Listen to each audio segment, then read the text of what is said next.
Good evening mga ka-health. Ways how to take care of mental health in aging process or what we call senior years. Okay?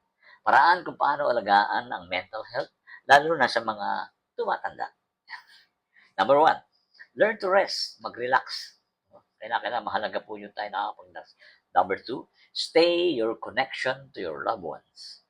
Yung connection sa pamilya, wag mo nga alisin yun. Okay? And then, stay your mind active. Aktibong pag-iisip. Aktibong pag-iisip. Yung tama, yung healthy. Okay? Number four, be positive always in life. Positibo ang pananaw sa buhay. Hindi laging negative. Okay? So, positive ka. Number five, stay moving and always exercise. Galaw-galaw. Stay active. Mabuti po yun. Hindi tayo magkaroon ng sedentary lifestyle pagka tayo ay tumatanda na, ay nakahiga na lagi, kakain, hindi na gumagalaw. Okay? Stay moving. No? Number six, do not keep what you feel. Huwag daw nating itatago yung ating mga nararamdaman. Always express it. Huwag itago sa ang anumang dinaramdam o pakiramdam natin. Dahil wala namang idea ang mga tao sa paligid natin, lalo ng mga mahal sa buhay. Okay? Then, number seven is go outside at least in the morning and feel the fresh air. Lumanghap ka ng sariwang hangin. Inhale, huwag kalilimutan, exhale. Proper breathing, ito po yung nakakapagpalakas at nakapagbibigay sa atin ng fresh mindset. Okay? Number eight, avoid too much thinking or what we call overthinking. Yan. Sobrang pag-iisip sa future, sobrang pag-iisip sa present, sobrang pag-iisip doon sa nakalipas. Lalo na, huwag sobra sa pag-isipan yung mga bagay na nakaraan na kasi wala ka namang gagawa doon. So, move on. Okay? Huwag masyadong isipin yan. Yung future, yung present, at saka yung past. Okay? Number nine is make a new hobby and purpose in life. Yung hindi mo dati ginagawa.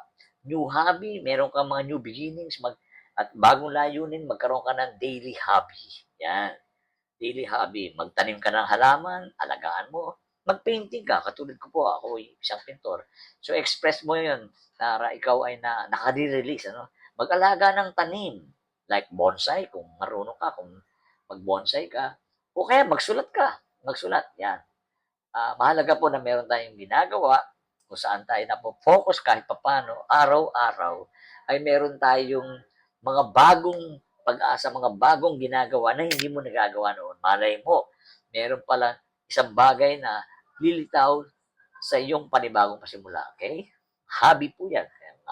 And then, number 10, yung huli po ay trust in God always and lean not on your own understanding. In always acknowledge Him. Magtiwala tayo sa Diyos. At huwag tayo magtitiwala lamang sa ating pansariling pangunawa. I-acknowledge mo siya. You honor Him. Okay? Yan po ang mahalaga sa buhay na yan. Habang ikaw ay tumatanda, pero ikaw ay lumalakas pa rin spiritually, biologically, physical, emotionally, and mentally. Okay? Maraming salamat po. Hanggang dito lang po tayo. Salamat po na marami sa bawat isa, mga ka-health. God bless!